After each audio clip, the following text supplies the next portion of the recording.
So love the problem you're working on because the solution always changes.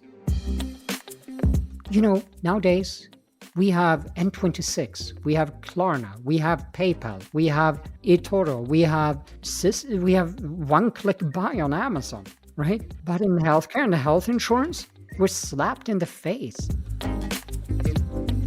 If you're in love with a problem, you don't need to live with a problem, right? The job of an entrepreneur is to fire themselves. As an entrepreneur, you need to get rid of yourself. You're building a company. You're not building the product, which means you need to find experts in the fields you believe you are good at, because you generally suck at most things you do. Replace yourself. You're building a company, not a job. Hi, and welcome to the 11th episode of Healthtech in Progress, the podcast. In this episode, I welcome Fredrik Debong, my first foreign guest. Fredrik is the former co-founder of mySugr, a diabetes patient support solution sold to Roche in 2017. And he is currently the co-founder of hi.health, which allows patients to receive reimbursement for their healthcare costs directly. Good listening. Hi Fredrik, I hope you are well. So I'm going to start this episode with a common question. Where are you from? So I come from Stockholm, Sweden, born and raised there, but I left that country when I was 24 years of age. Okay, and what's your background before launching hi.health? I'm an old software engineer. Started working in that field when I was 16 and dropped out of school for a few years. And then I studied medical computer science, and I've been forming organizations with different missions all my life. I started in web consulting when I was a teen, and then I formed a group called Pioneers to change how universities work and how entrepreneurship works in Austria and Europe. And then mySugr, and now hi.health. I see. I saw that there is a major part of your background is about entrepreneurship. What did you like about entrepreneurship? Why it's so important for you? It's just fascinating, right? It's just fascinating, right? To work at something from the stage of an idea to try to make that change you want to see, right? The what pulled me into my first ventures, and not just companies, consulting gigs and such, was the impact I could have on my life through what I've already built for myself, and how I could translate that and give it to others, right? That's what always made me tick and go into entrepreneurship with every company. So I'm very interested about your journey with mySugr. Uh, what's your story with diabetes? Oh, I lived with it. So in 1984, I was diagnosed with type 1 diabetes, which means you have to take insulin the rest of your life. That's how the therapy works nowadays. It's a very data-driven therapy. And so after having that disease for nearly 30 years, um, I realized we could do something about it by making mobile diabetes management easier to do using mobile apps. Make the data speak to you in day-to-day life, so you don't have to think about everything all the time, right? But we added a hint of positive psychology there too, to help keep people keep motivated to take care of themselves. And with time, mySugr grew into being integrated with many blood glucose devices, and now also insulin pumps. Was from day one a medical device application, the first FDA and CE marked app out there. Over time, we even saw two of our customers tattoo our logo, the little green monster, on their arms. I mean, it meant it really had an impact for them. Yes, I saw on your website that you want that diabetes suck less. Yeah, exactly. Is that your catchphrase, your vision about diabetes? Of course. It has to suck less. Otherwise, I don't want to do this therapy anymore. But it was not too hard to start because when you started in 2011, data intelligence, artificial intelligence was not very developing.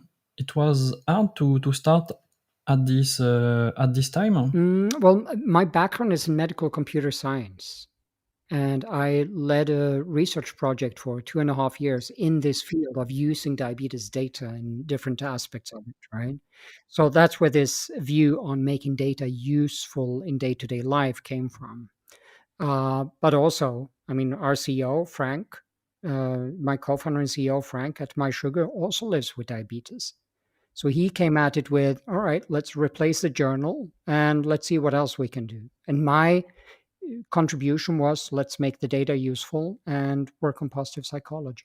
And yeah, Do you think it's important to be concerned, to be touched directly by a pathology when you start a business in healthcare, or any people can start a business? Because what I want to say is that you have an inner motivation because you have diabetes, you want to treat all you help people with diabetes. Do you think it's a strong it's a force for you? personally, believe is an extremely strong motivator, but it doesn't have to be. You don't have to live with a disease to be passionate about solving problems in it. If you're in love with a problem, you don't need to live with a problem, right? Many of my friends in diabetology are leading diabetologists who have fallen in love with the field and the impact they can have. They don't necessarily have to live with it, right? For you, it was not too hard to leave a project after 7 years of developing it from the beginning? It was really hard. Okay, because it's a question that I can't ask to every entrepreneur because it's quite rare to solve its company because it's the ultimate step. So how do you relive? How do you feel at this moment when you sold your company, your first company? Proud, of course. And the company we sold to, Roche, is one of the market leaders in this field, right? They can now take the ball and run, right? The impact we had with mySugr was tremendous. But with Roche behind them, a multi-billion-dollar company, the impact is going to be even greater. But there comes a time when you have to realize that, you have limitations. And I've come to believe about myself that I'm good at imagining things and making them become reality. But once they're there, I want to jump on to the next thing. And with that insight about myself, the company grew to nearly 200 people before I left. And mySugr, 250 people now work at mySugr in San Diego and Vienna. It's a fairly large operation now, and it's doing fantastically well. I was leading parts of medical risk management, market surveillance, vigilance, what else? Data science, research and development, a number of other topics too. But, as a founder, your job is really to replace yourself, to fire yourself from every role you can find, right? Or you find yourself in. So that took a while to find the right people for it. But once that was in place and my baby was doing well, I moved on. And how are the first contact made with Roche? It's Roche we go with you, or you that contact Roche? Oh, so I think back in 2012. Yeah, back in 2012, we met the head of Roche Diagnostics and Diabetes Care for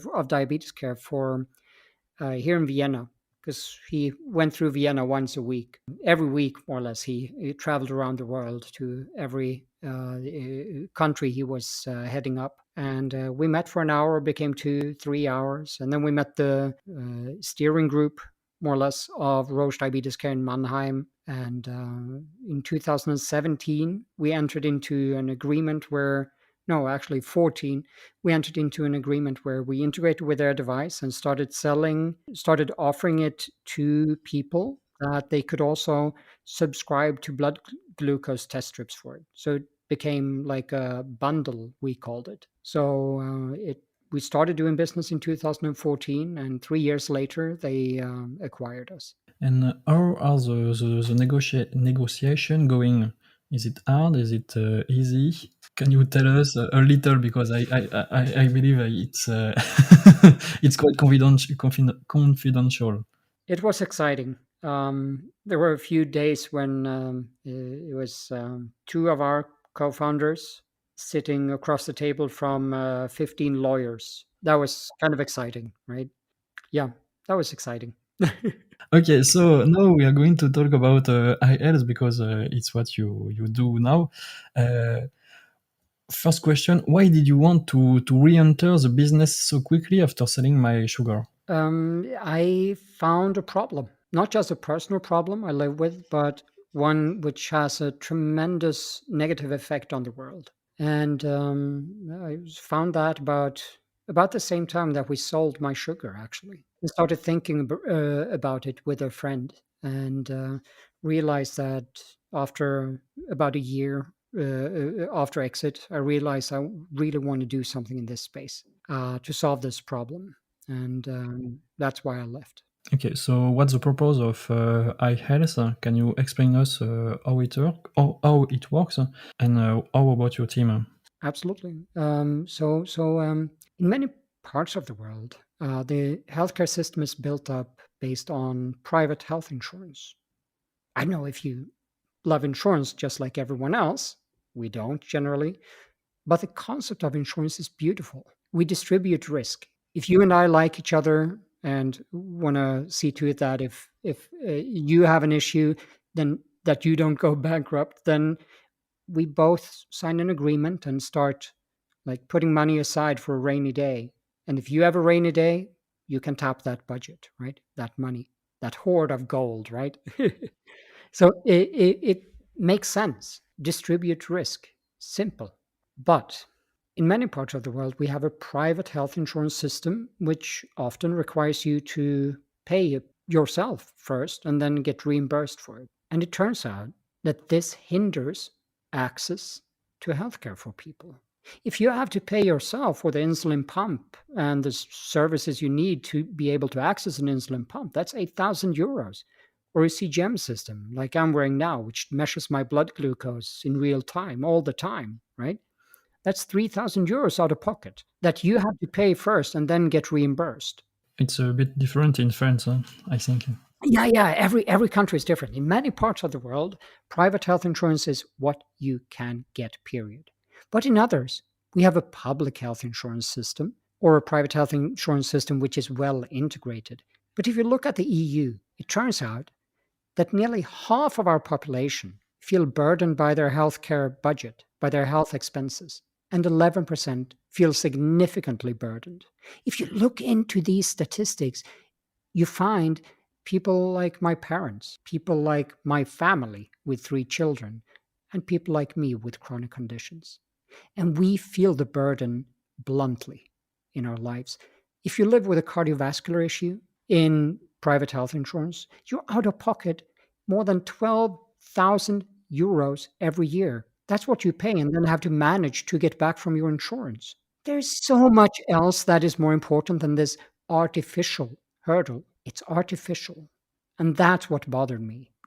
Nowadays, we have N26, we have Klarna, we have PayPal, we have eToro, we have one-click buy on Amazon, right? But in healthcare and health insurance, we're slapped in the face and we're unable to access what we need, and it's artificial. So what we set out to do was remove payment from healthcare. Simple. To do so, we had to integrate with insurances, become insurance brokers. We had to set up banking infrastructure in the background to be able to allow you to be able to submit reimbursement requests Okay. for people in Germany. That's where we currently act. And then with the banking infrastructure in place, we're able to cover the expense for you. So when you get a bill from the doctor of, say, 2,000 euros for whatever it was, right? Take a picture of it and we take care of it for you. You don't have to pay yourself anymore. We do that. And then we get the money back from the insurance. And now, slowly, in the next few weeks, we are launching an online checkout system where we cover the expense. So instead of you paying in the online pharmacy, we pay for you and get the money back from your insurance. So you're no longer burdened by the financially. You no longer have to manage the cash flow, and you have no work anymore. That disappears. A checkout without payment. Simple. Why did you start in Germany? They have a private health insurance system where 10% of the population have full private health insurance, where everything is out of pocket. Four. Okay. Yeah, yeah. And then they have quite a few, more than 30 million people also have supplementary health insurance on top of their public health insurance, where you can access the best healthcare there is without standing in line, etc. But you have to pay yourself. So that's why we started in Germany. Another question, because I'm very curious about it. What was your first action when you decided to launch hi.health? This company I'm building together with an old friend, Sebastian. And Sebastian and I lived together for a month when we were students. We've always been talking about doing something together. Now, finally, we're able to. So, our first action when we decided, I think we opened a bottle of wine and celebrated together. Okay. It's a beautiful first action. Yeah. Another tricky question. What fund did you start hi.health? I already sold one company, so I had access to money. So I invested in the company and we started it up. But it took about a year and a half for us to build the product and put everything in place. Now we have a lot of backers behind us. We have nearly 20 people who have invested personally, business angels from medtech, from pharma, from insurances, from every field you can think of, everyone focused and understanding this problem. We then brought on board friends of ours from Italy, Healthware Labs, and we brought on Seed Camp, and we brought on Speed Invest, and Pacific 8, and a lot of venture capital companies that wanted to join us in this journey. Now we're nearly 30 people working out of 4 countries, and seems to work. It's very, very quick. Yeah, we had the option to let it go slower, or we could go faster. Do you already have a business model with hi.health? Oh yeah, of course. My co-founder was formerly with McKinsey and has a PhD in game theory focused on business. Yes, we have a business model or 10. But what we are building, this change in the healthcare system using fintech on top of health insurances, it enables us to build a tremendously big business. But first, we need to get the numbers up there. So now it's for free for everyone, up to €100. We cover the expense for free. Okay. And soon we will be covering more, bigger expenses too. But for that, we'll take a slice of the pie. I already saw that you provide a lot of advantages to your collaborator. I don't know if my English is good, but I saw that you provide laptop, sport activities, subscription to your collaborators.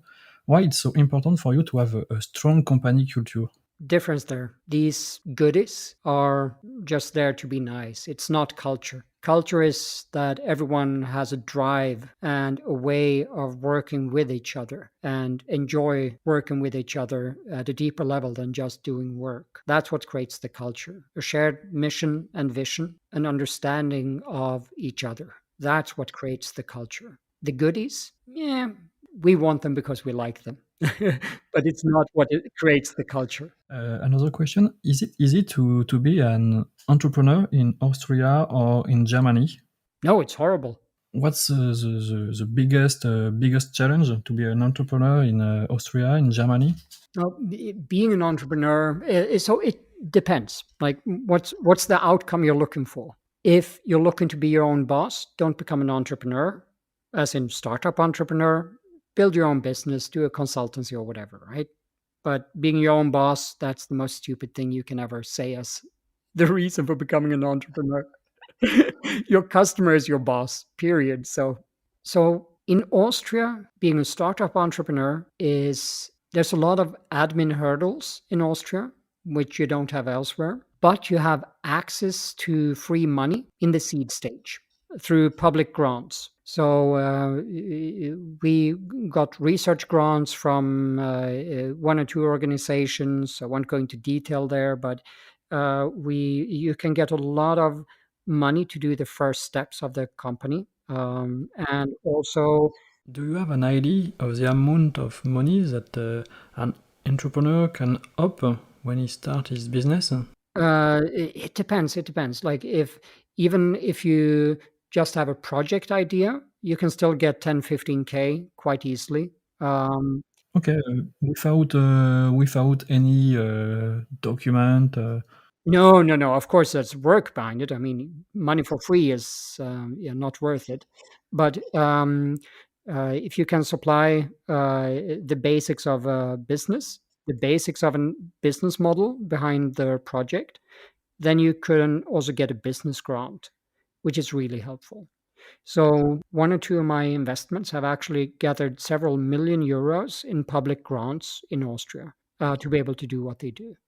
So, but also if you just have an idea for a project, you can still get up to 50K for that if you can describe the project well enough and show that it generates some kind of benefit to the society. So that's really useful. Yes, because it's quite different in France. It's a little bit harder to get money in early stage. Yeah, yeah.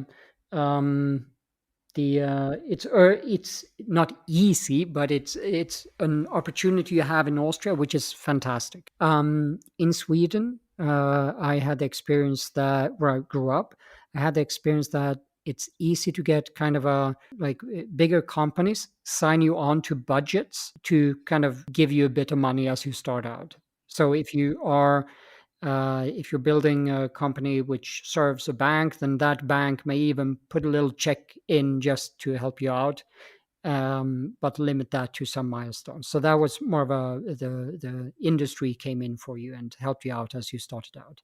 Also, in hindsight, for a startup entrepreneur starting something in Austria versus Germany, the German legal system is better known internationally than a small country like Austria, which has advantages because it saves you a lot of effort, time, and creative time of lawyers, which is the most expensive thing you can purchase, I believe. That saved you if you set up a company in Germany instead. And is it easy to get funding after early stage when you have to leverage money in seed, for example? That's changed a lot. Like when I moved here 17 years ago, there wasn't there wasn't a lot of money around. Nowadays, there are university-focused research grant institutions and such that can help you out. And then for the funding round, there is now a much better organized group of angels in Vienna as well as in Austria. And we have a number of VC funds now available in pretty much every bigger city in Austria, which could invest with you. But also, I mean, something we've noticed during the pandemic, borders don't mean that much anymore. So I'm speaking with investors for on our sake for hi.health in Asia, in the US, in London, in Sweden, wherever, right? The borders don't mean that much anymore. So, regarding what's happened during the pandemic, do you think everything is done about digital health, or do you think there is more to do? Oh, there's always more to do. So the pandemic was like what do you call it? The knighting of digital health, right? Suddenly, telehealth and digital health have become reality, right? Where earlier we were playing around, now it's here. We have companies like Kry and Babylon, mySugr and Teladoc. It's digital health is here now, finally.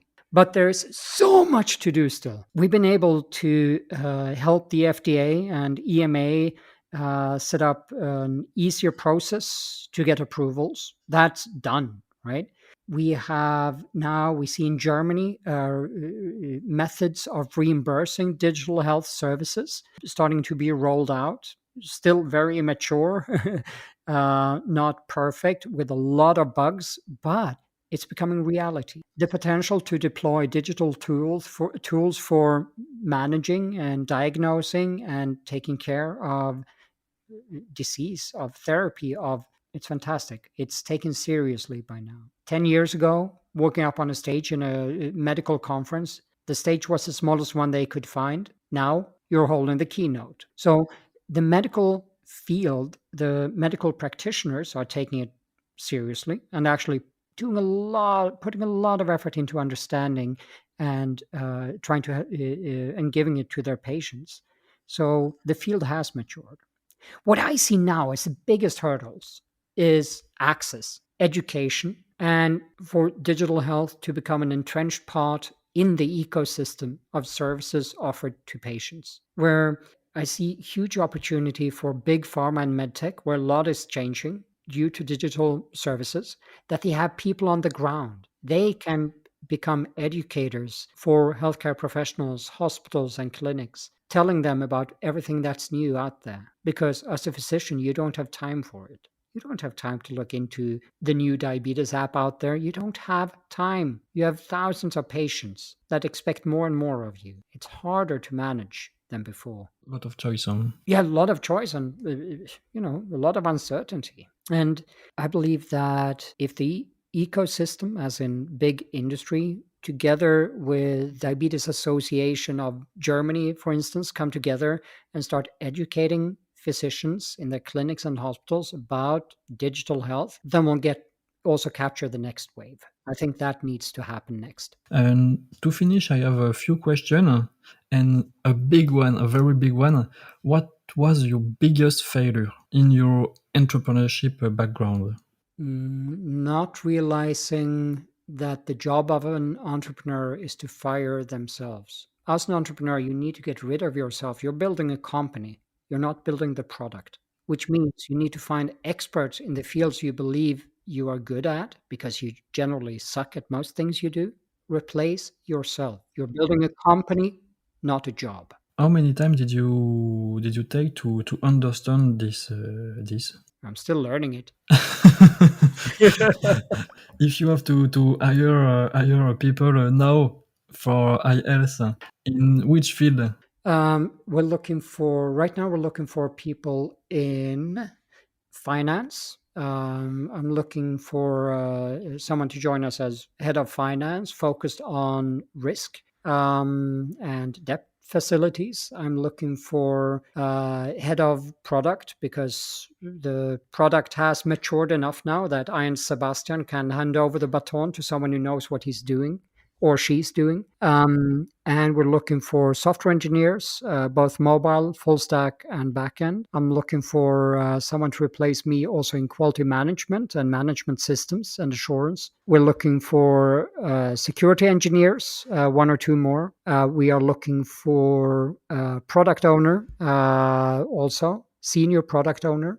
To join us in the web space. Yeah, we have about 15 roles currently out there. So please visit our webpage. It's incredible for me because I'm a baby entrepreneur. Wow, oh, it's a lot of people. I think it's a dream for a lot of entrepreneurs to have this kind of problem. It's nowadays it's much easier to take a step back and see where you're bleeding and what you need. Like where's the house burning, and it's easier nowadays than it was in the first time around. I dreamed about your experience and with your experience, do you have an advice for those who want to start a business, to start a company in healthcare? It's simple. Love the problem you're working on and see to it. Like we are so luxurious in the field of healthcare that we are focused on one of the most important things there is: life, health. So love the problem you're working on because the solution always changes. And see to it that you can take a step back and connect it to bigger things than just the app you wish to build, right? So be passionate about what you do. Otherwise, you're going to burn out and waste years of your life. Okay, thank you for your advice. And to ending this podcast, I have a last question. It's my totem question. I don't have the word in English, but it's my favorite question. I find that there is an interesting parallel between entrepreneur in the health field and adventurer. So I usually ask to my guest who their favorite adventurer is. So who is your favorite adventurer? Right now, I'd have to say Bob. You don't know Bob? I don't know Oh, Bob. it's not a real adventure. It's a book. I'll have to send it to you. So send me your address. I'll send you 4 or 5 books on the Bobbyverse. Okay, I don't know what is it, so I'm really curious about it. No, let me take another stab at that. My favorite adventure. That was so unexpected. I can't even get my brain to work on that track right now. Yes, yes, yes. That's why it was my fault. I had to send you before the question, but to to prepare yourself. Yeah. Mm, a number of years ago, I got involved in diabetes advocacy. Diabetes advocacy is focused on seeing to it that if you live with diabetes, you can have access to the things you need. It's about educating, it's about inspiring our brothers and sisters, right?